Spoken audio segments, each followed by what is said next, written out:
I'm Ben Kelly. We're here because I have a show here at the Jealous Gallery. I've chose to make these works as a kind of memory.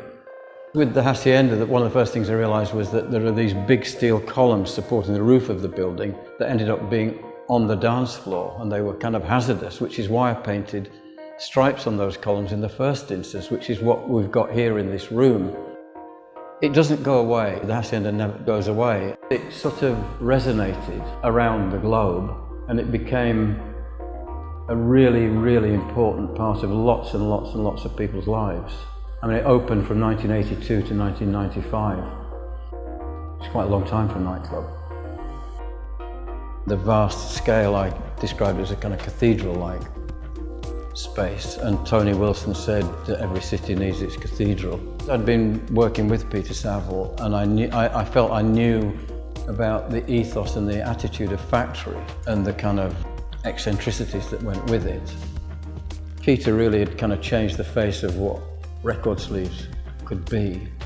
So I kind of took that forward three-dimensionally, and to me it was a bit like putting together a giant piece of sculpture, and a sense of a narrative and the use of materials and finishes and colours that you would never normally see together in a nightclub. When it came to the entrance, we ended up with a tiny little hand-lettered carved granite plaque about that long, set flush into the brickwork that just said Fact 51 Hacienda, with silver leaf and red enamel, beautifully hand-lettered, carved by a monumental mason who usually did headstones for graves. It was almost anonymous to the street, so there's an element of surprise, and you're setting up kind of theatre in a way. The next thing you see, these big monolithic slabs. They set up a dynamic of scale between a human and these big things that you encounter. The dance floor was one step raised off the main floor level, which was a hazard. These roadside bollards were kind of a filtering system on and off the dance floor, and then I thought we could put cat's eyes at the lower level in line with the bollards, and maybe the lighting would pick up the cat's eyes. Set up this journey to the bar, because the first thing you want to do when you get in there is go, oh, it's over there, so you're on a road, you're on a journey to the bar. Those stripes on those columns, a lot of it is what are here in this gallery. And it really just came about because I just fiddled around with one little idea one day, and somebody saw it, and that got me off, started making paintings.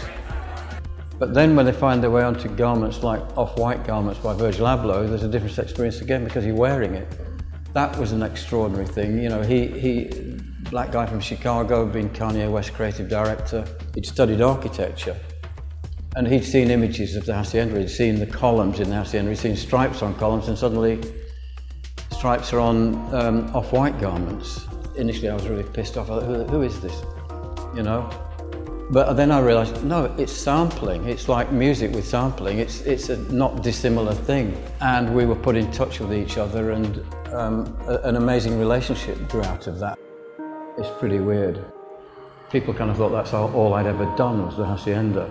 And I called it was the monkey on my back. It would not go away, and it pissed me off. But as the years rolled on, I thought, what an idiot. Why am I? It's a kind of, it's a gift to me, and had that job never happened, I would have had a different life. I know that for a fact.